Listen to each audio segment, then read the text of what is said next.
bahwa Rabita Alawiyah katanya sudah melansir buku jawaban mereka terhadap ketidakabsahan nasab mereka. Jadilah satu buku ini, Keabsahan Nasab Ba'alawi, membongkar penyimpangan pembatalnya. Di bab kedua, ini tentang membongkar penyimpangan Imaduddin. Kalau saya dianggap lurus kan mereka rugi kan. Insya Allah kami berusaha ulas secara ilmiah, al-hujjah bil-hujjah, juga dengan pembahasan-pembahasan yang faktual, aktual, divalidasi dengan sumber-sumber yang insya Allah bisa dipercaya dan lain sebagainya. Bahwa buku itu memang 500 halaman, tetapi isinya yang merupakan hal-hal baru yang mereka tampilkan itu hanya sekitar 20 sampai 30 halaman lah. Insya Allah mudah-mudahan segala pertanyaan-pertanyaan kalau mau dibaca dengan insaf, dengan baik, dengan hati bersih, jernih, objektif, insya Allah semua pertanyaan terbaca. Kehebatan dan lurusnya logika Imaduddin Usman, wah itu bahaya. Maka penting untuk dibikin sebuah judul Penyimpangan Imaduddin Usman. Buku ini kami tulis bukan untuk mereka yang cari pembenaran. Buku ini kami tulis bukan untuk mereka yang memang ada sesuatu. Akan tetapi buku ini kami tulis untuk mereka yang mencari kebenaran dan mencari jawaban. Di dalam buku ini yang disebutkan oleh Hanif Alatas itu cuma 2. Pertama tentang tercantum di kitab nasab, 2 tentang suhrah dan istifadah, dan dua-duanya tertolak. Dan alhamdulillah buku ini mendapatkan pengantar dari ulama-ulama luar biasa, ulama-ulama besar, di antaranya dari perwakilan Sidogiri ada Kiai Haji Ahmad Sa'dullah Abdul Alim, kemudian dari ulama Madura ada perwakilan ulama Madura Kiai Haji Muhammad Rafi'i Baydawi, ada dari ulama Jawa Tengah Kiai Haji Najih Maimun Zubair. Metodologi isbat nasab yang disebutkan oleh buku Rabita Alawiyah ini, buku resmi Rabita Alawiyah ini tertolak. Pertama, tercantum dalam kitab nasab katanya. Ini yang ditulis oleh Rabita Alawiyah kan. Dalam buku Rabita Alawiyah ini, sebuah nasab harus tercantum di dalam kitab nasab. Sebagaimana kita ketahui, silakan baca buku terbaru saya tentang literatur kitab-kitab nasab dari abad ke-3 sampai abad 13 yang menyebutkan Ba'alawi itu baru kitab Tuhfatul Talib 996 Hijriah. Insya Allah tidak lama lagi insya Allah kita akan upload buku ini untuk bisa di-download oleh semuanya. Jadi memang tujuan kita bukan untuk tujuan komersil, tujuan kita bukan untuk untuk dijual secara komersil, tapi untuk siapapun bisa mengambil manfaat dari buku ini. Yang penting jangan merubah-rubah isinya. Maka ketika di abad 9 ini ditulis oleh Al-Burqatul Musyiqah Ali As-Saktran bahwa Jadid adalah kakak atau adik daripada Alwi, ini tanpa adanya referensi. Kemudian kitab nasab ini An-Nafwa Al-Ambariyah, dia itu melihat kitab As-Suluk. Ketika melihat kitab As-Suluk, dia masukkan ke dalam kitabnya bahwa Jadid ini adalah anak daripada Abdullah. Abdullah adalah anak daripada Ahmad bin Isa. Dan di sini kami bongkar, sebagaimana tadi kami uraikan, kurang lebih ada 9 penyimpangan besar yang dilakukan oleh saudara Haji Imaduddin Usman di dalam pembatalan nasab Ba'alawi, sehingga karena 9 penyimpangan tersebut akhirnya menabrak banyak sekali ulama di dalam pembatalan nasab Ba'alawi. Keluarga Ba'alawi disebutkan namanya Hasan Muhammad Al-Halal. Hasan Muhammad Al-Halal itu bukan siapa-siapanya Ba'alawi. Dia cucunya Ahmad bin Isa asli dari Muhammad Abu Ja'far. Dan juga kami jelaskan di sini apa saja implikasi-implikasi negatif, mafasid, dampak-dampak buruk yang ditimbulkan dari penyimpangan-penyimpangan tersebut. Mudah-mudahan insya Allah, mudah-mudahan Allah berikan manfaat buku ini dan mudah-mudahan bisa memberikan pencerahan. Harusnya mereka koordinasi. Ini ngomong, nanti kamu sebut ya nama saya. Jadi nanti punya adik namanya Alwi. Kemudian di kitab Tuhfatul Talib juga begitu. Alwi punya kakak namanya Jadid. Tapi ini masing-masing tidak ada koordinasi. Ini nyebutin keluarga sendiri sampai Ahmad bin Isa. Ini nyebutin keluarga sendiri sampai Ahmad bin Isa. Padahal dia yang nulis orang Yaman. As-Samarqandi Al-Yamani gitu. Nah, ini sebuah tanda bagi orang-orang yang berakal untuk bisa mengetahui ini awalnya ini demikian ini sebenarnya. Jadi nanti apa yang akan ditulis oleh Hanif Alatas, katanya ratusan kitab itu tidak ada gunanya. Assalamualaikum warahmatullahi wabarakatuh. Bismillahirrahmanirrahim. Alhamdulillahirrabbilalamin. Wassalatu wassalamu ala asrafil mursalin Sayyidina Muhammadin wa ala alihi wa sahbihi ajma'in, amma ba'du. Pada kesempatan kali ini saya mau berbagi cerita dari Kiai Haji Imaduddin Usman Al-Bantani yang membongkar kecacatan buku terbitan Robitoh Alawiyah. Yuk, seperti apa ceritanya? Langsung saja menuju ke videonya. Let's go! Di pagi saya, Mas Rifki, mendapatkan kiriman banyak sekali dari orang-orang bahwa Rabita Alawiyah katanya sudah melansir buku jawaban mereka terhadap ketidakabsahan nasab mereka. Jadi mereka ingin dengan buku itu masyarakat tetap mengakui bahwa mereka nasabnya sahih. Kira-kira demikian itu buku yang saya baca sekilas tadi sore, dan malam hari ini saya akan menanggapi dari buku yang telah beredar itu, dikirimkan dengan masif ke berbagai grup-grup WhatsApp. Saya sudah membuat catatan-catatan. Di dalam catatan saya bahwa buku itu memang 500 halaman, tetapi isinya yang merupakan hal-hal baru yang mereka tampilkan itu hanya sekitar 20 sampai 30 halaman lah. Jadi buku 500 halaman itu terbagi menjadi 2 bab. Bab pertama tentang tolak ukur keabsahan nasab. Pasal pertama tolak ukur keabsahan nasab dari bab 1 itu sebanyak 7 halaman. Kemudian pasal yang kedua itu tentang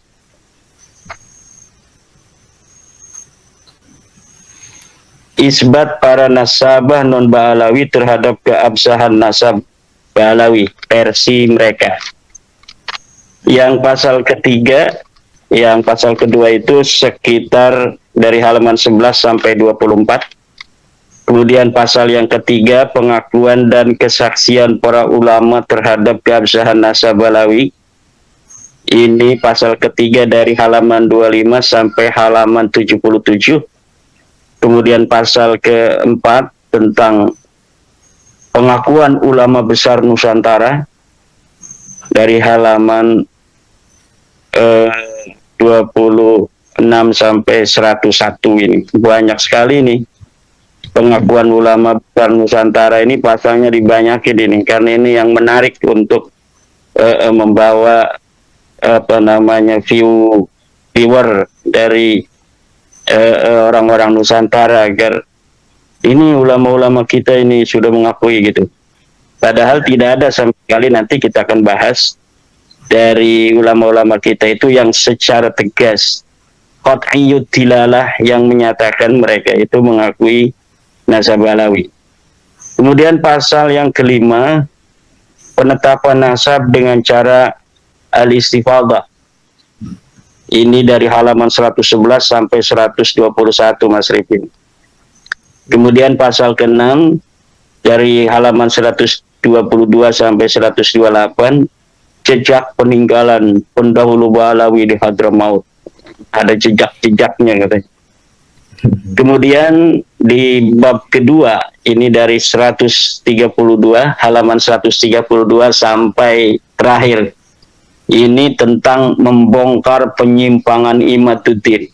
Jadi menyimpang katanya Imaduddin ini. Nanti kita akan lihat apa saja yang dianggap menyimpang oleh Balawi. Kalau saya dianggap lurus kan mereka rugi kan. Kalau mereka bikin buku kehebatan dan lurusnya logika Imaduddin Usman, wah itu bahaya. Maka penting untuk dibikin sebuah judul penyimpangan Imaduddin Usman. Tetapi masyarakat kita ini kan sudah cerdas. Nah, ini malam hari ini kita hanya ingin sedikit apa namanya apa istilahnya itu mengomentari hal yang penting agar apa namanya masyarakat yang menginginkan saya menjawab itu bisa melihat garis-garis besar apa sebenarnya yang bisa apa namanya diperhatikan secara agak serius dari buku 500 halaman yang isinya itu tulisan-tulisan yang nggak penting dari Facebook pun. Siapa saja orang yang apa namanya itu membantu mereka dimasukin itu tulisan-tulisan Facebook dan sebagainya.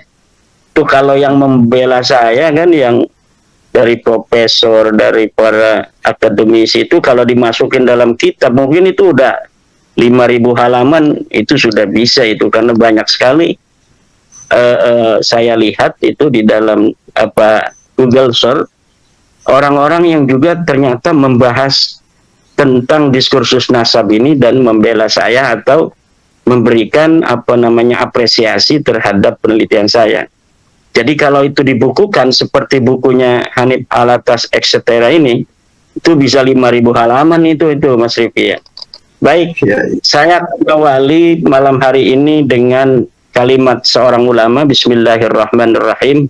Wa min huquqihi sallallahu alaihi wasallam ayyu an nuhibbahu wa nuhibba ahla baitihi wa an nahfadha nasaba dzurriyyatihi ila yaumil qiyamah minad dukhala'i wal lusaqa'i liwujudil irtibati bainahum wa bainal masail diniyah kal imamah waz zakati wan nadri wal waqfi wal wasiyati, bahwa sebagian dari hak-haknya Nabi kepada kita adalah kita harus mencintainya dan mencintai ahli baitnya, Sayyidina Ali, Sayyidatuna Fatimah, Sayyidina Hasan dan Sayyidina Husain, wa man asarahum fi hayatihim. Kemudian sebagian daripada hak-haknya Nabi besar Muhammad sallallahu alaihi wasallam juga adalah an nahfadha nasaba dzurriyyatihim ila yaumil qiyamah minad dukhala'i wal lusaqa, yaitu menjaga nasab-nasab dzurriyyat Nabi dari para penyusup-penyusup dan para pencangkok-pencangkok. Liwujudil irtibati bainahum wa bainal masailid diniyah, karena adanya kaitan antara keturunan Nabi dan masalah-masalah agama. Kal imamah, seperti imamah, menjadi al-imamul a'zam. Yang kedua adalah wal zakat, seperti zakat, wan nadri dan nadar, wal wasiyati wasiat, wal waqfi dan wakaf, wal imamil mahdi dan imam mahdi. Kenapa kita harus menjaga nasab keturunan Nabi? Karena ada masalah-masalah agama yang berkaitan dengan keturunan Nabi, seperti al-imamatul uzma, yaitu ketika kaum muslimin bersepakat seluruh dunia untuk mengangkat seorang imam, maka disyaratkan harus Quraisyiyun, seorang dari keturunan Quraisy. Haplogrupnya harus C1. Kemudian masalah zakat, kita tidak boleh untuk memberi zakat kepada Bani Hashim dan Bani Muthalib. Maka berarti kita harus meneliti mana yang bukan Bani Hasyim, mana bukan Bani Muthalib, atau kita meneliti dari mana yang Bani Hasyim, mana yang Bani Muthalib, sehingga kita tidak memberikan zakat kepada mereka. Begitu pula dalam bab nadar, wasiat, wakaf. Orang yang bernadar, saya akan memberikan uang 1 miliar kepada keturunan Nabi yang ada di kampung Bojong Soang. Nah, itu berarti harus tahu mana keturunan Nabi dan mana bukan. Kemudian Imam Mahdi, dan ini yang paling berbahaya ini, Mas Rifki. Imam Mahdi itu akan turun menurut kita Ahlussunnah wal Jamaah di akhir zaman nanti dari keturunan Nabi. Apabila hari ini kita tidak betul-betul untuk meneliti siapa turunan Nabi dan siapa yang bukan turun Nabi, tidak menelitinya kita, maka akan ada orang-orang yang mengaku Imam Mahdi dari bukan turun Nabi. Jadi Imam Mahdi palsu. Kenapa? Konsekuensi logisnya orang-orang yang palsu yang mengaku sebagai turun Nabi itu akan melahirkan Imam Mahdi palsu di masa yang akan datang. Ini sangat berbahaya. Oleh karena itu kewajiban para ulama untuk betul-betul mempunyai perhatian yang sangat serius terhadap orang-orang yang mengaku sebagai turun Nabi. Di masa depan itu tidak akan terlalu berat, Mas Rifki. Kenapa hari ini kita terlalu berat? Karena masyarakat kita belum terlalu dewasa. Tapi di masa depan itu tidak akan sesulit pada hari ini. Kita nggak bakal lagi ngurus-ngurusin yang model Balawi ini, yang sudah ketahuan haplogrupnya G itu. Kalau di masa depan anak-anak kita itu nanti untuk meneliti keturunan baginda Nabi itu dari haplogrup dulu. Kalau haplogrupnya sudah J1 baru diteliti itu secara nasab dan sejarahnya. Kalau haplogrupnya itu sudah bukan J1 dan G begini, harus diabaikan. Nyapain pasti nanti ujung-ujungnya sama juga itu. Karena dari situ pasti akan ujungnya bukan kepada Arab, ujungnya bukan kepada Durian Nabi. Tetapi karena memang hari ini hal itu masih terlalu cepat ya untuk masyarakat kita. Kita agak sibuk-sibuk nih malam-malam hari ini. Mas Rifki juga harus begadang membahas tentang tulisan-tulisan yang ditulis oleh timnya Rabita Alawiyah yang 500 halaman yang katanya judulnya keabsahan megalomania itu namanya. Kita akan bahas satu-satu. Ini agak santai nggak apa-apa, agak lama juga. Yang pertama dari sambil ngerokok aja Mas Siti nggak apa-apa. Siap. Dari bab 1 dulu, pasal 1 tolak ukur keabsahan nasab, halaman 7. Ya Imat. Dalam buku menyatakan bahwa para pakar teori ilmu nasab menyebutkan beberapa torik jalan antara untuk mengisbat nasab, keabsahan sebuah nasab. Jika satu saja terpenuhi, maka nasab itu sah. Ini selalu diulang-ulang itu oleh Hanif Alatas, bahwa metode menetapkan nasab itu torik. Jalan ada 4, banyak sekali. Kalau misalnya satu saja sudah terpenuhi, maka katanya itu sudah sah nasab itu. Nah, di dalam buku ini yang disebutkan oleh Hanif Alatas itu cuma 2.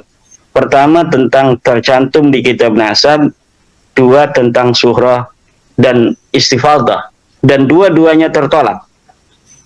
Metodologi isbat nasab yang disebutkan oleh buku Rabita Alawiyah ini, buku resmi Rabita Alawiyah ini tertolak.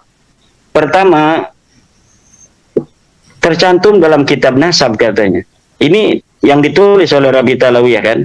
dalam buku Rabita Alawiyah ini sebuah nasab harus tercantum di dalam kitab nasab. Sebagaimana kita ketahui, silakan baca buku terbaru saya tentang literatur kitab-kitab nasab dari abad ke-3 sampai abad 13 yang menyebutkan Ba'lawi itu baru kitab Tuhfatul Talib 996 Hijriah, 650 tahun setelah wafatnya Ahmad bin Isa, orang keturunan Nabi asli yang diakui oleh mereka sebagai luhur mereka. Jadi mereka mengakui Ahmad bin Isa yang ada di 345 Hijriah abad keempat. Kemudian penulisan mereka sebagai keturunan Ahmad bin Isa itu baru ada di kitab Tuhfatul Talib tahun 996 Hijriah. Ada 651 tahun nasab mereka, umudun nasab mereka, nama leluhur-leluhur mereka tidak ada tenggelam, gelap gulita dari kitab-kitab nasab. Lalu berdasar apa kita mengatakan kitab Tuhfatul Talib itu sah dalam menulis nasab Ba'lawi? Tidak ada. Kenapa tidak ada? Karena dalam kitab Tuhfatul Talib juga itu penulisnya mengatakan saya melihatnya dari sebuah ta'liq, bukan dari kitab nasab. Jadi pertama kali nasab Ba'lawi ditulis di dalam kitab nasab bukan berdasarkan referensi dari kitab nasab sebelumnya, tetapi hanya berdasarkan sebuah catatan kecil yang dilihat oleh As-Samarqandi kemudian dituliskan.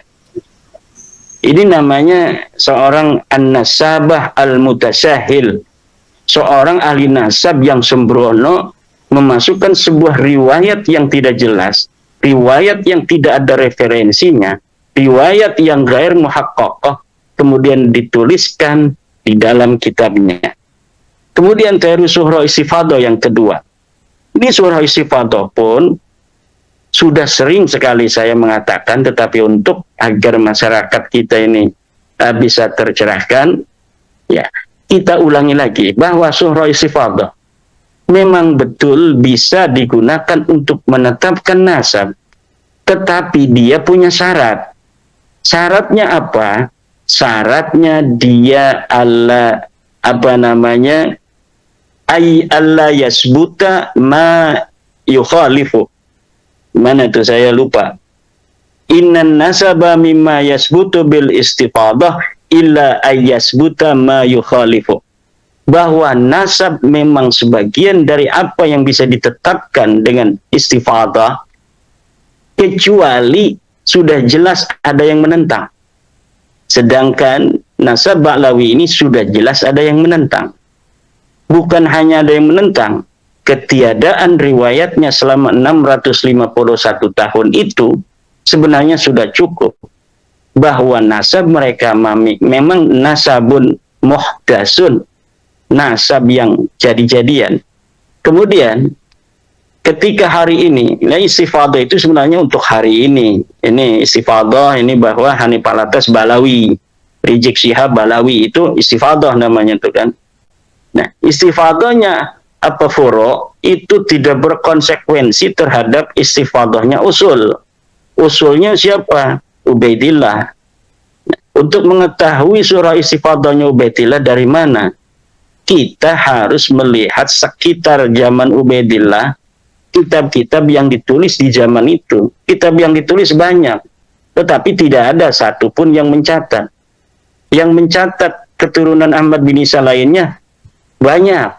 Dari mulai abad ke-5 sampai abad hari ini. Tetapi yang mencatat bahwa Ahmad bin Isa mempunyai anak Ubaid itu baru di abad 10, 651 tahun. Begitu. Itu teori itu teori yang sudah jelas. Di dalam kitab fikih pun itu Ustadz Ma'ruf Qasim, ya, Kiai Ma'ruf Qasim, Ustadz Yusuf Romli, itu tinggal baca aja tuh seluruh kitab-kitab fikih tentang istifadah, suhrah, tasamu, itu mempunyai syarat yang satu, yaitu dia tidak boleh bertentangan dengan dalil. Adamul mu'arid, adamul dafi, itu istilahnya macam-macam itu. Saya tambahkan lagi nih di dalam kitab Ilmu Nasab, Muqaddimah fi Ilmin Nasab. Idza wujidatir rik'atu as-sahihatu batalat tawaturul mukhalifu. Terlihat di dalam Muqaddimat halaman 72. Idza wujidatir rik'ah, apabila ditemukan sebuah kitab as-sahihatu yang sahih, batalat tawaturu, maka batal itu syuhrah istifadah al-mukhalifu yang bertentangan dengan rik'ah yang tadi ditemukan itu sudah sangat jelas. Ini Hanif Alatas mengutip kitab Muqaddimat, mengutip kitab Rasail, bahkan ditaruh di dalam buku yang tadi itu, yang baru itu ditaruh. Itu saya kadang-kadang ketawa. Itu lafadznya ditaruh, lafadz yang menyerang mereka sendiri itu ditaruh di situ. Itu apa maksudnya itu? Jadi lafadz sebuah kaidah yang sendiri gitu, Mas Rifki. Itu ditaruh di kitab itu, di dalam buku Ketidakabsahan Nasabalawi itu gitu, yang 500 halaman. Itu banyak sekali yang menyerang mereka sendiri, kemudian ditaruh di dalam halaman-halaman itu. Apakah menganggap sebenarnya masyarakat kita ini nggak bakal baca itu gitu, hanya melihat tebelnya udah ada jawaban. Mungkin yang diharapkan seperti itu, tetapi kita di dalam untuk memberikan pencerahan terhadap masyarakat ini tidak boleh kita bosan. Kita harus, karena ini masalah berhubungan dengan kemuliaan dan kehormatan keluarga Nabi besar Muhammad SAW. Tidak boleh ada orang-orang yang bukan keturunan Nabi mengaku keturunan Nabi bi ghairi haqqin. Tidak boleh ada orang yang berhaplog grup selain J1 hari ini mengaku keturunan garis laki-laki kepada Rasulullah. Masa ini belum terlalu mengkristal, tapi masa depan tidak bisa lari lagi. Maka menurut saya dengan berbagai macam alasan-alasan yang ditulis itu sebenarnya akan semakin membuat susah bergerak anak cucu mereka di masa yang akan datang. Ini saya bukan nakut-nakutin, tapi memang algoritma masa depan itu seperti itu nanti yang akan terjadi. Ilmu pengetahuan kebenaran itu tidak bisa untuk dilawan dengan sesuatu yang gair mahsus. Ilmu pengetahuan kebenaran itu verifikatif. Hal-hal yang tidak verifikatif masa depan akan ditinggalkan oleh peradaban. Nah, kemudian untuk pasal yang kedua, isbat para ulama nasab non-Ba'alawi terhadap keabsahan nasab Ba'alawi. Sini mereka mencantumkan pertama katanya kitab An-Nafhah Al-Ambariyah karya Muhammad Kadim 880. Kedua baru dia catat Tuhfatul Talib 996. Ini sebenarnya kitab An-Nafhah Al-Ambariyah yang 880 ini kitab nasab betul. Ini memang menyebut nama Jadid bin Abdullah bin Ahmad bin Isa, tapi sama sekali tidak menyebut nama Alwi sebagai daripada Jadid. Jadi kitab ini seyogianya tidak dicantumkan sebagai dasar daripada penguat nasab Alawi. Kenapa? Karena kitab An-Nafhah ini bukan dalil untuk seorang Alwi, tapi dia dalil untuk seorang Jadid yang sama-sama dakhil, yang sama-sama da'i menyusup ke dalam keluarga Ahmad bin Isa. Itu beda-beda. Nah, tidak ada kitab yang menyebutkan sebelum Al-Burqah dan Al-Jarushafab yang mengatakan bahwa Jadid punya adik namanya Alwi, Alwi punya kakak namanya Jadid atau sebaliknya. Ini tidak ada sama sekali. Maka ketika di abad 9 ini ditulis oleh Al-Burqatul Musyiqah Ali As-Sakran bahwa Jadid adalah kakak atau adik daripada Alwi, ini tanpa adanya referensi. Kemudian kitab nasab ini An-Nafa Al-Ambariyah, dia itu melihat kitab As-Suluk. Ketika melihat kitab As-Suluk, dia masukkan ke dalam kitabnya bahwa Jadid ini adalah anak daripada Abdullah. Abdullah adalah anak daripada Ahmad bin Isa. Sama sekali kitab ini An-Nafa Al-Ambariyah tidak mencatat nama Alwi, keluarga Abdurrahman Segaf, tidak dimasukkan nama dia. Padahal dia hidup 880. Dia hidup bersama dengan Ali As-Sakran. Tentunya Ali As-Sakran sebagai ulama sudah terkenal dong waktu itu, tetapi tidak dimasukkan sebagai adik daripada Jadid, leluhurnya Ali As-Sakran. Tidak dimasukkan juga Ali As-Sakran ini sebagai keluarga bagian dari Ahmad bin Isa.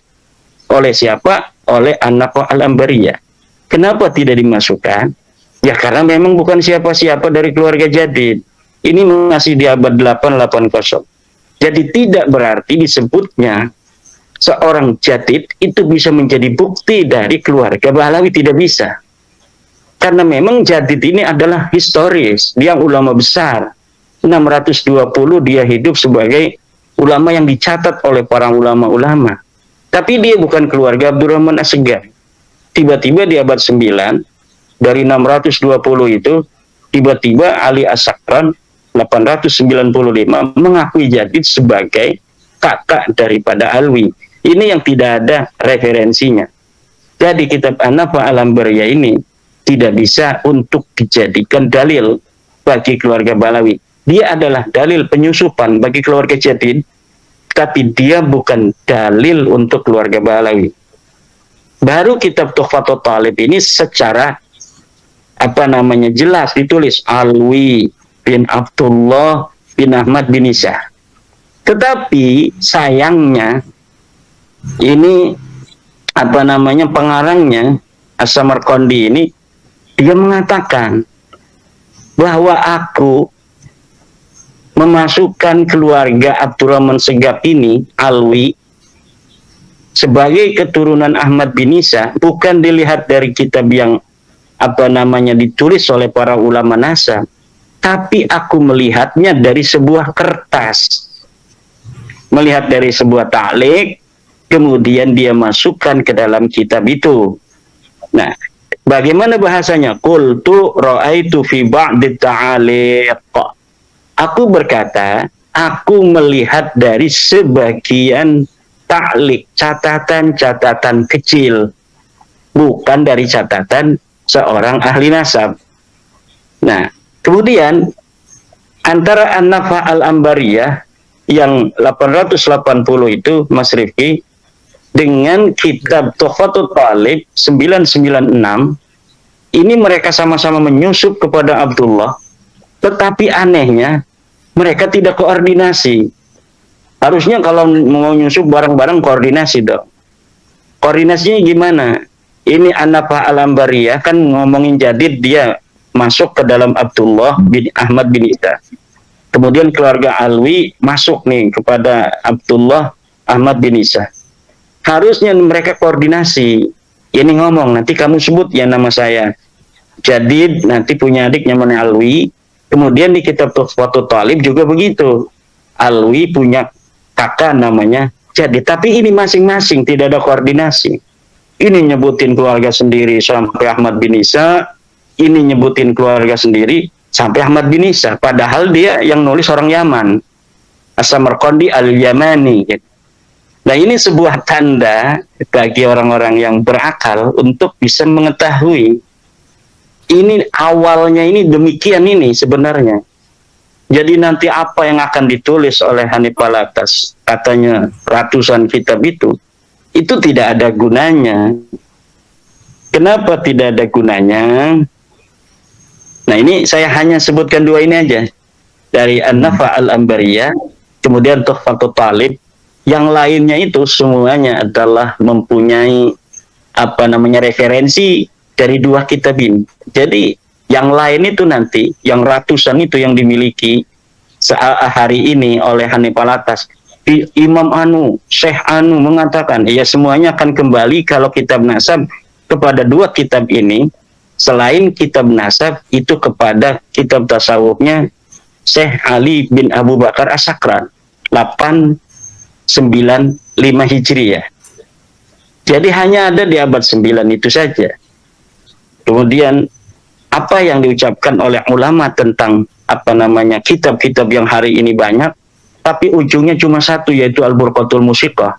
Karena An-Nafah Al-Ambariyah ini dengan kitab Tuhfatul Talib ini ujungnya nanti ke kitab siapa namanya, Syekh bin Abu Bakar As-Sakran Al-Burqah, itu kembalinya ke situ. Kata ulama begini tentang kitab yang banyak itu. Ini bisa dilihat di dalam kitab Muqaddimat fi Ilmil Ansab. La yuhtajju li kasratil masadiri idza kanat kulluha tunqalu min aslin wahidin. Tidak bisa dijadikan hujah banyaknya kitab-kitab apabila semuanya dinukil dari asal yang sama. Kitab Balawi hari ini yang menerangkan Balawi sebagai turun Ahmad bin Isa ratusan, betul, tetapi semuanya mentok kepada Al-Burqatul Musiqah itu. Yang kata Mas Romel itu mentoknya enggak ke Al-Burqah, ke Al-Jawhar Sabab, ya sama-sama beda beberapa tahun saja. Sebenarnya saya menganggap dua ini akan merupakan sebuah kesatuan, tapi karena orang-orang awam, nanti para peneliti tidak akan bisa mengakses kitab Jawhar Sabab karena memang tidak berani dicetak itu oleh orang-orang Yaman itu, karena bermasalah. Penulisnya ini disebut meninggal 742 atau 732 itu. Tetapi di dalam kitabnya ada orang-orang yang hidup di abad ke-9. Itu kan aneh kan? Katakanlah Al-Jawhar Sabab itu betul-betul karya orang di abad 9. Siapa namanya? Itu yang mesti dijawab dulu kan. Mencari seorang Abdurrahman Al-Khatib itu susah sekali itu. Kenapa susah? Ya karena memang ini sosok bermasalah. Bagaimana sosok bermasalah? Ini bisa jadi kitab ini karangan Balawi, kemudian diatribusikan pada seorang ulama yang bernama Abdurrahman Al-Khatib itu. Gitu. Kemudian apakah sebelumnya ini Mas Rifki ada ulasan dulu atau yang perlu ditanya? Ya. Berarti kitab setelah kitab nomor 1 dan nomor 2 ini itu secara prinsipil tidak perlu dibahas ya, karena ujungnya adalah pada kitab poin nomor 1 dan poin nomor 2, yaitu An-Nafhah dan Tuhfatul Talib, di mana kitab An-Nafhah Al-Ambariyah dan Tuhfatul Talib itu bersumber ke Al-Burqah Al-Musiqah Al-Sakran, begitu ya? Iya, tetapi di dalam ilmu nasab ini ada sebuah kaidah bahwa yang bisa untuk menetapkan nasab itu adalah kitab-kitab yang kutiba alal maksud, yaitu ditulis dengan dasar untuk menetapkan nasab. Ya, makanya kenapa ini yang disebutkan oleh Hanif Alatas CS ini kitab nasab terlebih dahulu, karena dalam kaidah nasab yang bisa mengisbat nasab hanya kitab-kitab nasab. Kitab-kitab yang ditulis bukan untuk mengisbat nasab seperti kitab tasawuf, kitab sejarah, kitab tarajim, itu sama sekali tidak bisa untuk mengisbat nasab. Yang bisa mengisbat nasab adalah kitab-kitab nasab. Dan kitab nasab yang pertama kali ditulis ya berbarengan dengan hidupnya Ali As-Sakran juga, 880, ya kan? Kemudian Tuhfatul Talib itu agak tuahan sedikit, agak mudahan 996. Nah, kemudian Ali As-Sakran kan 895 itu. Jadi upak-upaknya itu di masa-masa itu tuh, masa fabrikasi nasab ini gitu. Makanya Al-Burqah itu walaupun secara historis lah bisa untuk dikatakan orangnya ada kan. Jadi kitab sejarah hanya untuk bisa mengatakan historis apa tidak ini orang. Apakah dia sosok historis, apakah dia sosok ahistoris. Sampai kepada derajat fiktif itu bisa untuk kita melacak seseorang itu dengan metodologi teori ilmu sejarah. Ya, maka Al-Burqah dari Al-Burqah ke Ahmad bin Isa itu 551. Ini saya menurunkan standar sebenarnya. Ketika kita mengatakan 550 tahun itu menurunkan standar agar memberikan napas bagi Balawi dan pembelanya untuk mencari kitab-kitab nasab dan juga kitab-kitab sejarah, untuk mencari kitab-kitab sejarah. Tetapi hari ini kita bisa dapat melihat bahwa memang tidak ada. Jangankan kitab-kitab nasab, kitab sejarah yang banyak begitu dari abad ke-3, ke-4, ke-5, ke-6, ke-7, 8, 9, 10. Itu tidak ada yang menyebut mereka itu sampai abad 9, tidak ada. Tidak ada. Kemudian di abad 8 banyak yang menyebut jadid itu Al-Ataya As-Saniyah kan. Kemudian As-Suluk, tetapi tidak menyebut ke Alwi karena memang bukan siapa-siapa. Alwi dan jadid itu tidaklah bersaudara, tidak ada. Nah, itu di pasal kedua ini Mas Rifki ini sudah kitab-kitab yang lain tidak perlu dibahas karena kalau kitab-kitab lain akan mentok kepada kitab ini ya. Iya. Yang pasal ketiga ini dari halaman 25 sampai 77 yaitu tentang pengakuan dan kesaksian para ulama terhadap keabsahan nasab Balawi. Ini kitab-kitab atau manuskrip palsunya Mas Rumel masuk nih di sini nih, udah dibahas semua kan sama saya itu. Di dalam buku kemarin sengaja itu karena saya sudah dapat untuk bisa mengira-ngira bahwa yang akan ada di bukunya Hanif Alatas Etcetera itu tidak akan ada yang lain. Maka saya persiapkan itu untuk imunisasi bagi masyarakat dulu sebelum datangnya penyakit ini gitu ya. Jadi mereka sudah mempunyai imunisasi. Jadi penyakitnya datang belakangan, imunisasinya sudah ada. Jadi nggak mengefek gitu kan. Satu yang disebutkan, katanya ada Hasan bin Muhammad Al-Alal 460 Hijriah. Sudah ada 460 Hijriah. Keluarga Balawi disebutkan, namanya Hasan Muhammad Al-Alal. Hasan Muhammad Al-Alal itu bukan siapa-siapanya Balawi. Dia cucunya Ahmad bin Isa asli dari Muhammad Abu Ja'far. Namanya anak Ahmad bin Isa kan Muhammad tuh. Ini keturunannya nih Hasan Al-Alal. Sebutkan 460 Hijriah. Punya sanad yang menyebut nama daripada Ubaid segala macam, itu sudah terbukti sanad palsu tulisan Salim bin Jindan. Tahun 1969 beliau wafat. Beliau orang baik, orang soleh di dalam hal lain, tapi dalam sejarah dan sanad hadis tidak boleh dijadikan pegangan. La yuhtajju bih, tidak bisa dijadikan pegangan, wala yu'tamadu alaih, dan tidak boleh dijadikan tetegenan. Kemudian Abul Qasim An-Nabat 490 sudah ada itu, silakan di dalam buku saya manuskrip palsu Balawi versi Rumel Abbas, di situ sudah ada. Hasan bin Rashid ada juga tuh di kitab saya itu, di buku saya, silakan lihat itu para netizen. Dan Hasan bin Rashid ini bukan manuskrip palsu, ini manuskrip benar, tetapi menerangkan tentang jadid.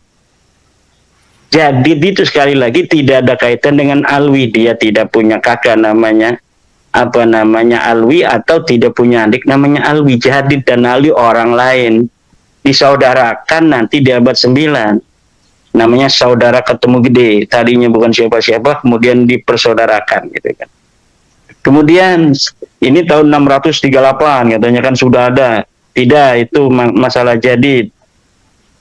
Kemudian tempat manuskrip Syekh Umar bin Sa'ad 667, sanad palsu, sudah saya bahas juga dalam kitab saya.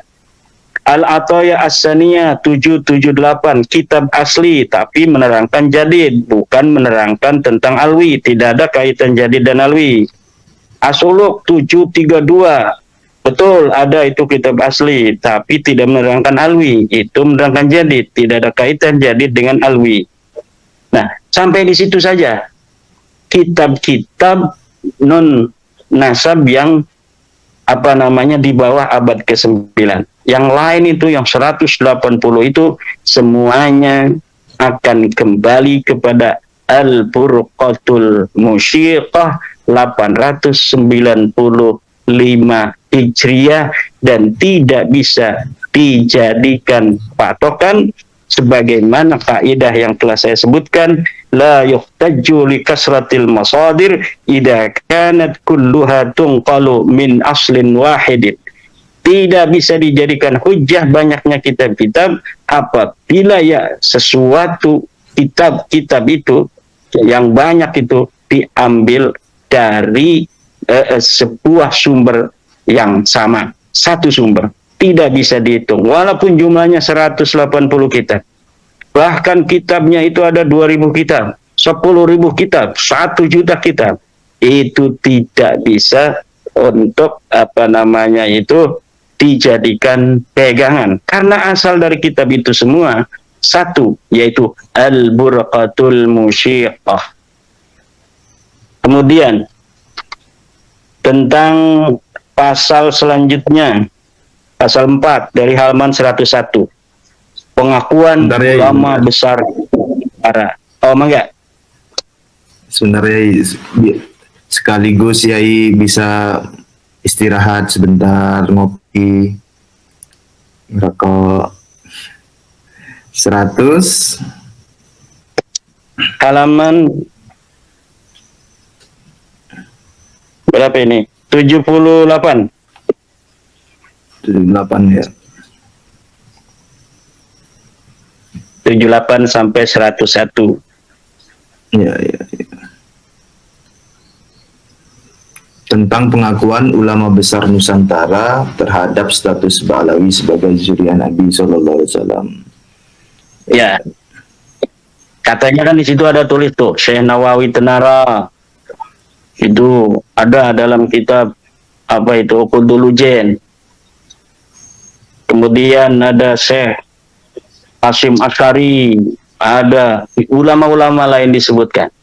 Cari yang tegas dari ulama-ulama itu yang menyatakan bahwa Ba'alawi turun Nabi. Tidak ada. Itu menyebut Sayyid, itu di situ Hanif Alatas nulis. Kan Imam Hadratus Syekh Hasyim Asy'ari menyebutnya Sayyid. Kalau menyebut Sayyid itu berarti mengakui turun Nabi. Sayyid itu ya memang ada turun Nabi disebut Sayyid, tapi bukan turun Nabi juga disebut Sayyid banyak. Jadi kalau masih nyebut Sayyid, masih nyebut Habib itu kan, itu bukan sebuah tanda dan ciri bahwa mereka mengakui nasabnya. Tanya aja, mengakui nggak ada kan? Coba Mbah Mun di situ ditulis mengakui Ba'alawi sebagai turun Nabi, mana dalilnya? Kalau Mbah Mun mengakui bahwa Sunan Kudus itu turun Nabi, saya punya dalilnya, ada videonya. Tapi kalau Mbah Mun mengakui ini Habib ini adalah turun Nabi, tidak ada itu dalilnya. Kemudian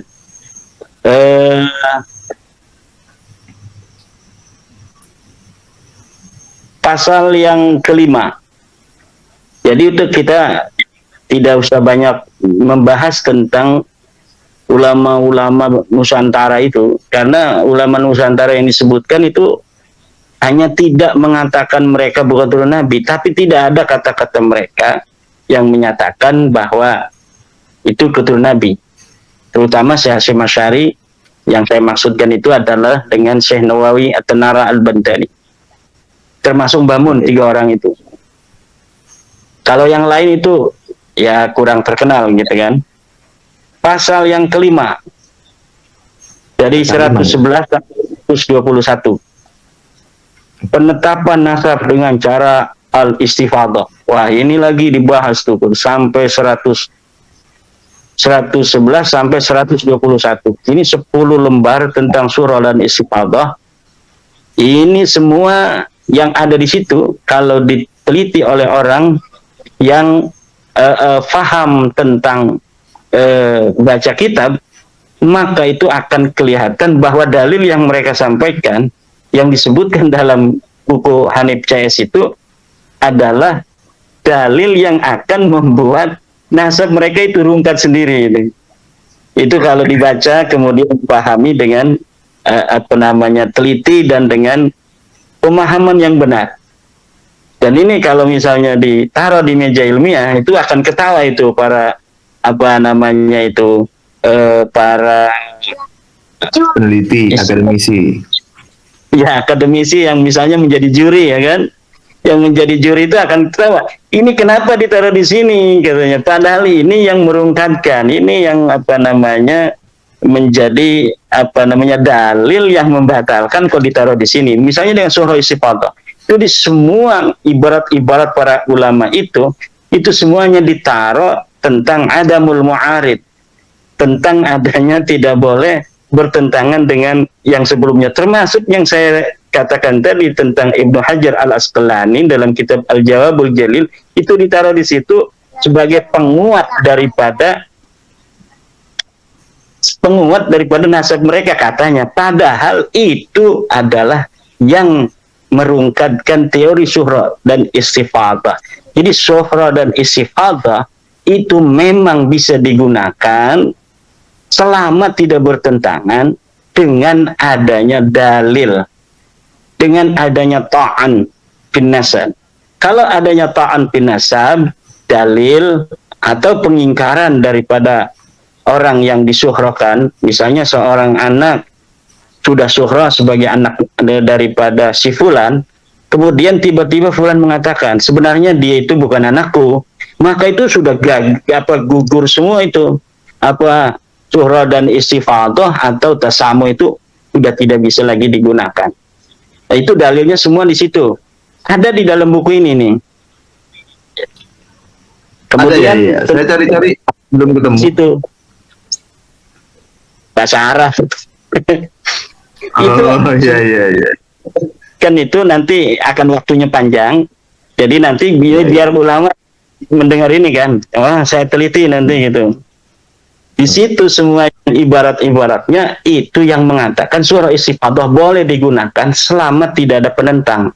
Semuanya ada di situ. Kemudian pasal yang ke-6 tentang jejak peninggalan pendahulu Ba'alawi di Hadramaut 122 sampai 128. Ini hanya ada beberapa lembar ya. 6 halaman. Jejak peninggalan pendahulu Ba'alawi di Hadramaut. Apa jejaknya? Ada makam, ada rumah, ya kan? Ada masjid. Ya. Bagaimana orang yang tidak jangan ngomong. Orang yang tidak berhijrah ke Hadramaut bisa punya makam di Hadramaut, bisa punya rumah di Hadramaut. Ini bagaimana ceritanya? Kan? Mereka belum bisa untuk membawa dalil tentang hijrahnya Ahmad bin Isa ke Hadramaut.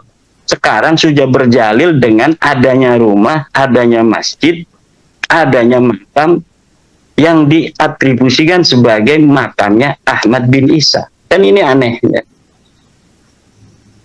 Kemudian bab yang kedua 132. Ini bab kedua halaman 132.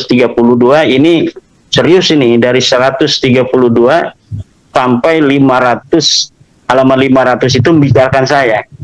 Jadi ini sudah jelas. Nama saya itu Mas Rifki tidak akan lekang dimakan zaman, sudah ada ditulis di sini ini. Yaitu membongkar penyimpangan Imaduddin. Ada 9 poin yang Hanif Alatas CS ini ungkapkan dari penyimpangan Imaduddin. 1. Mengkaji nasab dengan mengabaikan dan menabrak tatanan ilmu nasab. Sudah saya jawab di dalam kitab metode menetapkan nasab, menurut kitab Rasail fi Ilmil Ansab. Silahkan baca. Vaksinnya sudah saya kasih kepada masyarakat dan saya sudah mengira-ngira ini nanti yang akan ditulis di dalam buku Hanif Alatas CS ini. Dan itu sudah dijawab. Bagaimana cara ahli nasab di dalam menetapkan nasab. Silakan para pemirsa membaca kitab saya yang terbaru, baru beberapa hari yang lalu itu, metode menetapkan nasab menurut ahli nasab, teori dari kitab Rasail fi Ilmil Ansab. Di situ sudah ada teori-teori 7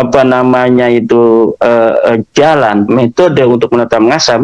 Semuanya tidak bisa menetapkan nasab balawi.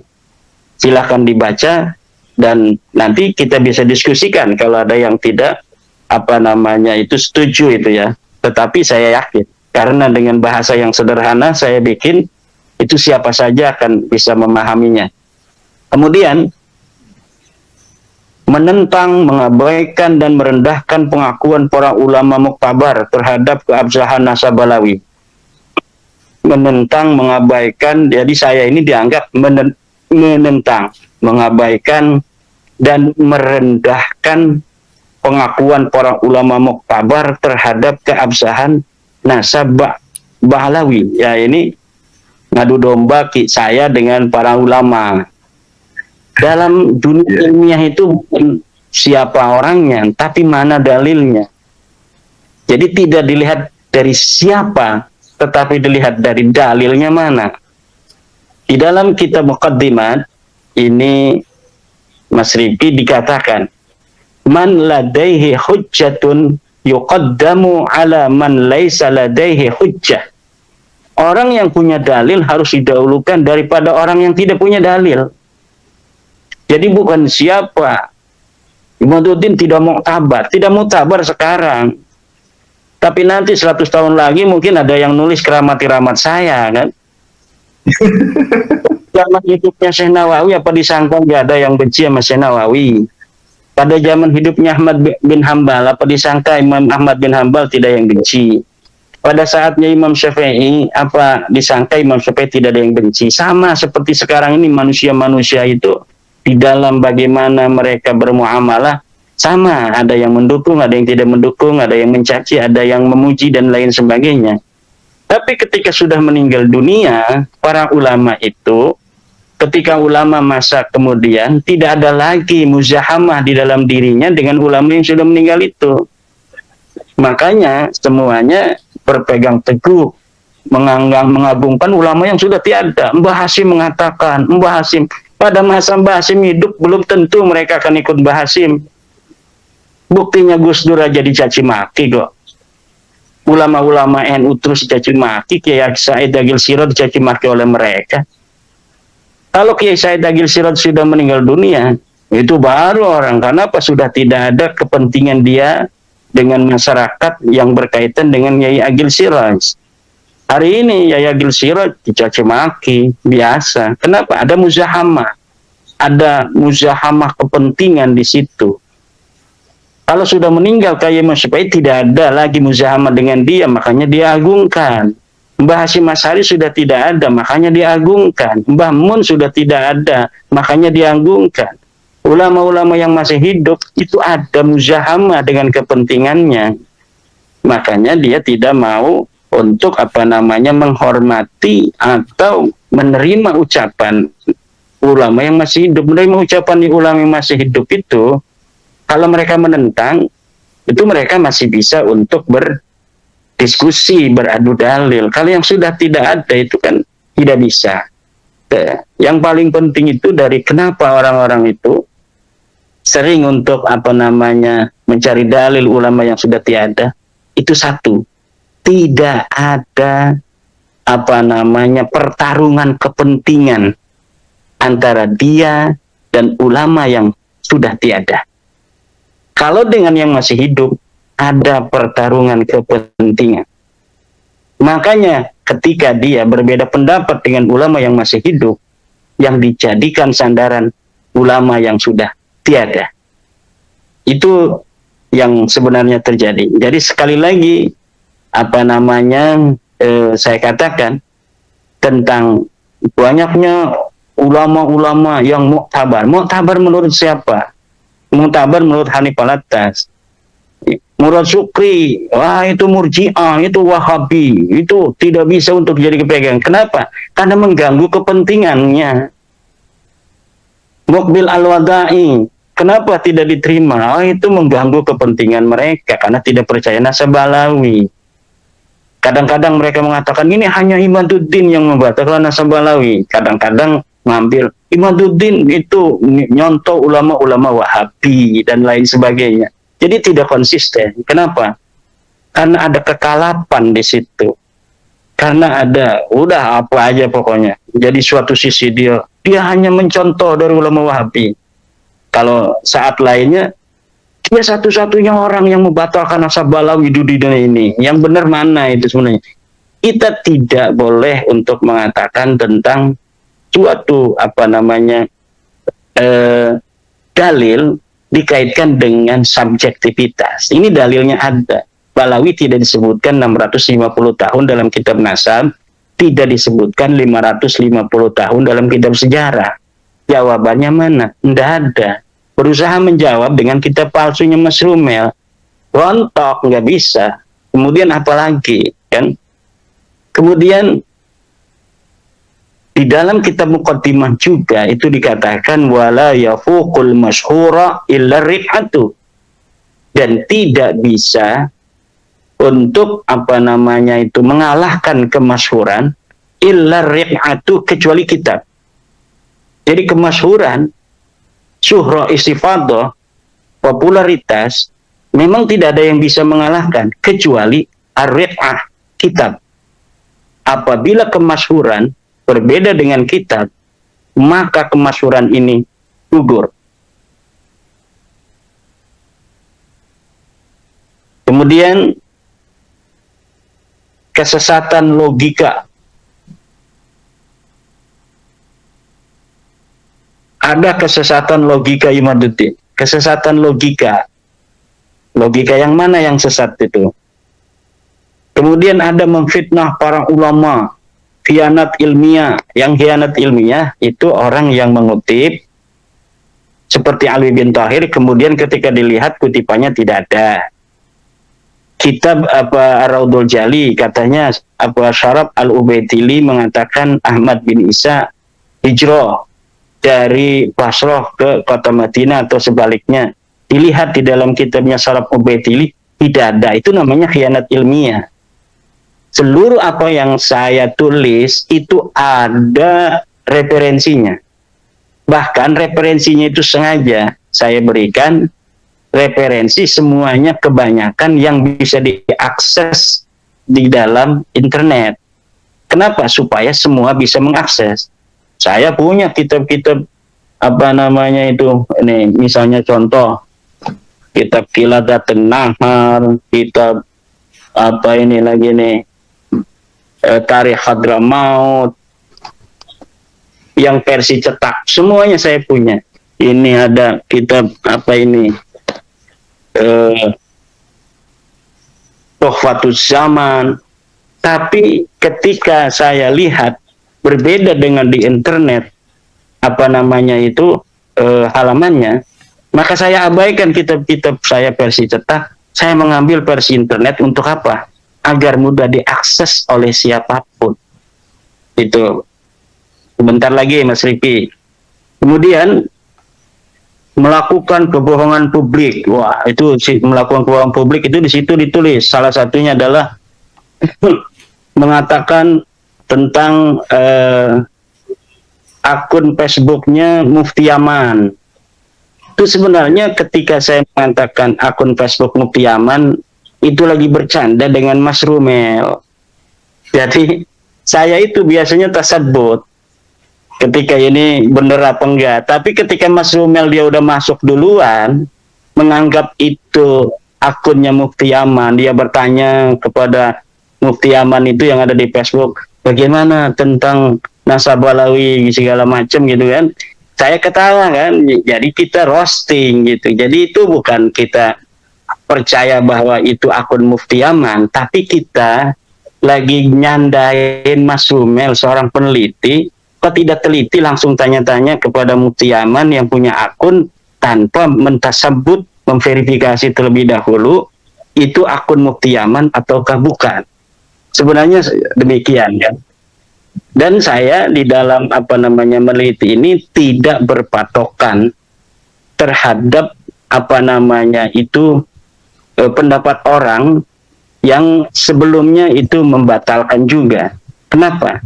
Karena fokus daripada yang saya teliti itu berbeda dengan ulama-ulama yang selanjutnya. Detailnya pun berbeda. Orang-orang yang terlebih dahulu itu memang punya jasa besar terhadap apa yang saya teliti ini. Tetapi bukan berarti sama. Jadi ketika misalnya mereka dapat menjawab dari ulama-ulama sebelum saya, itu tidak akan bisa menjawab apa yang telah hari ini saya simpulkan. Kenapa? Karena memang walaupun ada kesamaan, tetapi tidak persis sama.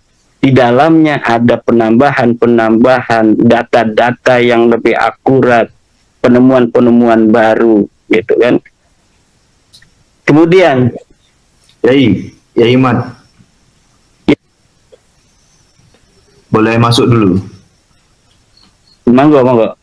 Ya, Yai Mat tadi maaf saya terlempar, jadi saya terlewat beberapa bahasan ya. Kembali ke tentang kitab PDF itu tadi, berarti Kiai Mat ini tidak hanya ngambil dari PDF, tapi kitab cetaknya pun punya ya? Iya. Oh iya. Saya kitab cetak itu lama udah punya, tetapi ketika saya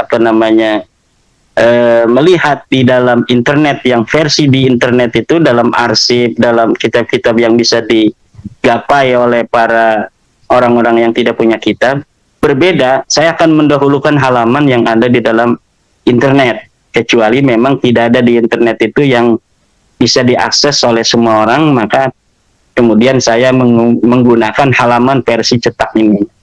Berarti yang dimaksud berbeda itu berbeda halamannya gitu ya? Iya. Misalnya di sini nih, ini kitab Tuhfatus Zaman. Di sini halamannya 172, di sana halaman 175, atau kadang-kadang ada yang bedanya 50 halaman kan.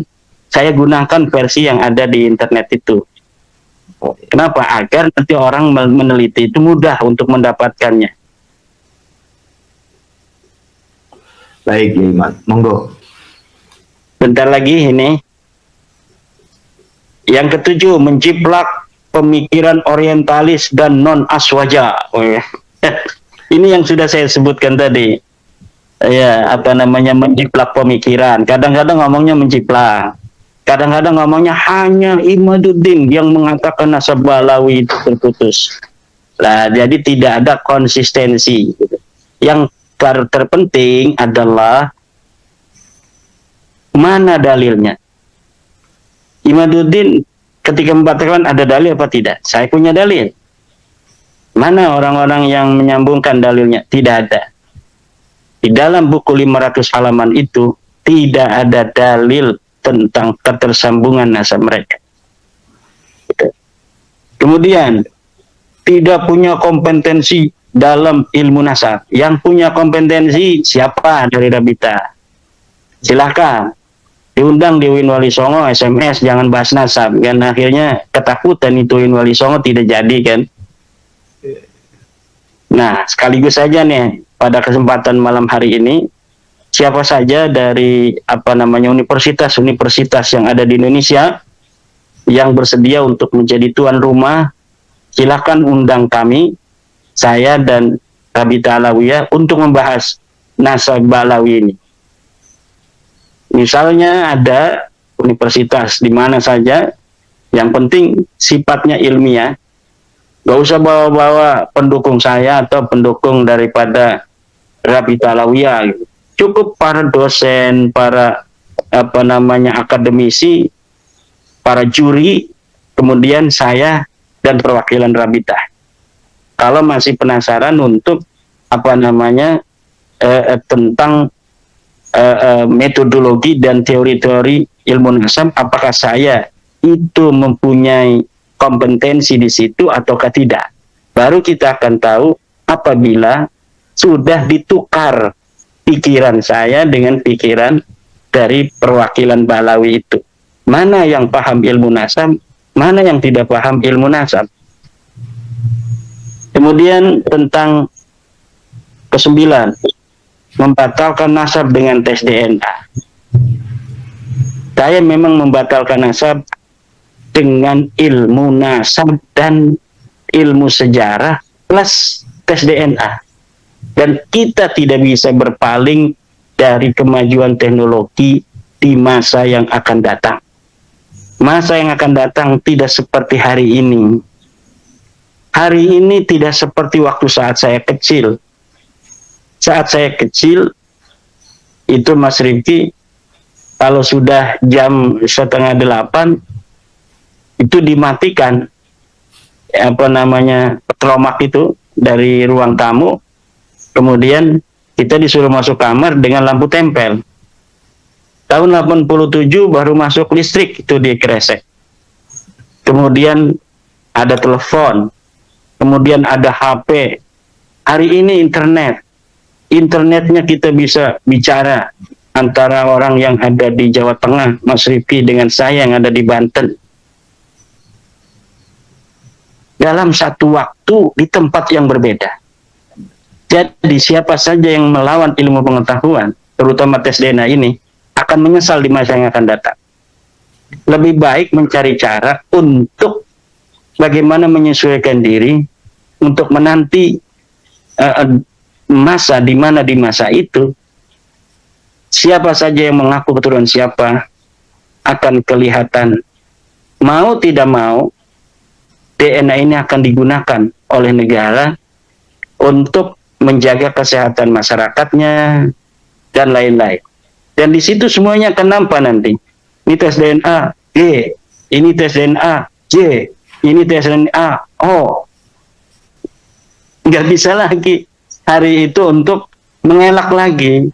Jadi tidak ada lagi bagi kita seharusnya untuk bersiap-siap menanti masa yang penuh dengan kemajuan di masa yang akan datang. Jangan bikin susah anak cucu kita. Kemudian ini sudah selesai ini membatalkan nasab dengan tes DNA. Juga ada satu yang ditampilkan tadi saya lupa oleh buku Mas Hanif Alatas itu tentang banyaknya stempel-stempel dari Raja Al-Qaitiyah dengan Raja Al-Kasiriyah 100 tahun yang lalu sudah tanda tangan katanya. Begini, di dalam teori ilmu nasab nih, dalam kitab ilmu nasab yang ada di dalam Muqaddimat fi ilmin nasab, la ibrata bi kasrati tawaqi'i illam yakunin nasabu sahihan. Tidak ada gunanya banyaknya tanda tangan kalau nasab itu tidak sahih. Fa kasratu tawaqi'i la tasihhu la tusahhihu khata'an wa tawqi'u hujjatun ala man waqa'a la hujjatun ala ghairi. Banyaknya tanda tangan itu tidak mensahihkan nasab yang salah, dan penandatanganan itu hanya hujjah bagi orang yang tanda tangan, bukan hujjah bagi orang yang tidak tanda tangan. Nasab Balawi itu 100 tahun yang lalu, 1900-an, itu ditanda tangan oleh Al-Kathiri, oleh Marga Al-Kathiri. Nah, itu dijadikan dalil dalam buku itu tuh. Nah, di dalam kitab Muqaddimat ini sudah ada ternyata bahwa penanda tangan itu berkonsekuensi dengan tanda tangannya. Jadi ketika dia mensahihkan Ba'alawi itu, dia terkena konsekuensinya. Yang tidak menandatangani, tidak mensahihkan, maka tidak mempunyai konsekuensi apapun. Hari ini pun ulama-ulama yang masih para kiai-kiai itu yang masih mempercayai nasab Ba'alawi, dia terkena konsekuensi. Apapun itu konsekuensi tentang didawir atau dimintai duit, harus nyium tangan, kalau enggak menghormatin nanti kamu kualat, itu yang masih mengaku itu. Sementara bagi orang-orang yang sudah tidak meyakini Ba'alawi sebagai cucu Nabi seperti saya, itu tidak akan ada konsekuensi apapun. Kemudian ada yang ngomong, bagaimana nanti kalau di akhirat? Kita lihat di akhirat antara saya dan Umar Abbas, bagaimana pangkatnya di sisi Rasulullah Muhammad sallallahu alaihi wasallam. Berat itu hukumnya orang-orang yang sudah mengetahui daripada nasab yang tidak jelas kemudian masih disambungkan kepada manusia mulia Rasulullah Muhammad sallallahu alaihi wasallam, kepada ahli baitnya Nabi, Siti Fatimah Az-Zahra, Sayyidina Ali karamallahu wajah, Sayyidina Hasan, Sayyidina Husain, orang-orang yang mulia, keturunannya mulia itu. Coba di dunia ini selain Ba'alawi, apakah ada orang-orang yang sangat ngurusi nasab seperti Ba'alawi? Ketika ada orang yang tidak mempercayai mereka begitu ketakutan seperti ini, apakah ada di dunia ini? Cari, tidak ada. Jadi itu ya teman-teman, penuturan dari Kiai Haji Imaduddin Usman Al-Bantani tentang buku yang diterbitkan oleh Robito Alawiyah, yang mana buku itu sebanyak 500 lembar ya, yang membantah tuduhan-tuduhan bahwasanya klan Ba'alawi ini tidak tersambung kepada Rasulullah. Jadi ini Habib Bahar yang membuka, yang menunjukkan bahwa beliaulah sudah menulis sebuah buku di mana buku itu dijawab atau dibongkar oleh Kiai Haji Imaduddin tentang kecacatan buku tersebut. Jadi buku ini adalah buku terbitan resmi dari Robitoh Alawiyah ya, yang mana sama Kiai Haji Imaduddin Usman Al-Bantani dibongkar karena buku itu tidak menunjukkan dalil yang menguatkan bahwa klan Ba'alawi ini tersambung kepada Rasulullah. Jadi buku yang ditulis ini tetap masih seperti yang lama katanya, tidak ada dalil yang kuat untuk menunjukkan bukti bahwa klan Ba'alawi ini tersambung kepada Rasulullah. Jadi dalil-dalil yang ditulis oleh klan Ba'alawi ini palsu menurut Kiai Haji Imaduddin Usman Al-Bantani, karena di sini Kiai Haji Imaduddin Usman Al-Bantani sudah sebagian membaca menurut penuturannya, dan di situ ternyata buku yang tulis itu yang dikeluarkan oleh Robito Alawiyah itu ada palsu ya. Jadi hadisnya itu, dalil-dalilnya itu palsu. Jadi tidak ada dalil yang kuat untuk menguatkan bahwa klan Ba'alawi ini tersambung pada Rasulullah SAW. Oke, terima kasih buat teman-teman semua. Mohon maaf apabila ada kata-kata yang salah, yang kurang berkenan mohon dimaafkan. Dan buat teman-teman yang baru menemukan channel ini, mohon dukungannya dengan cara subscribe, like, comment, share, dan nyalakan loncengnya agar tidak ketinggalan video-video menarik lainnya. Terima kasih, sampai jumpa di video selanjutnya. Wassalamualaikum warahmatullahi wabarakatuh.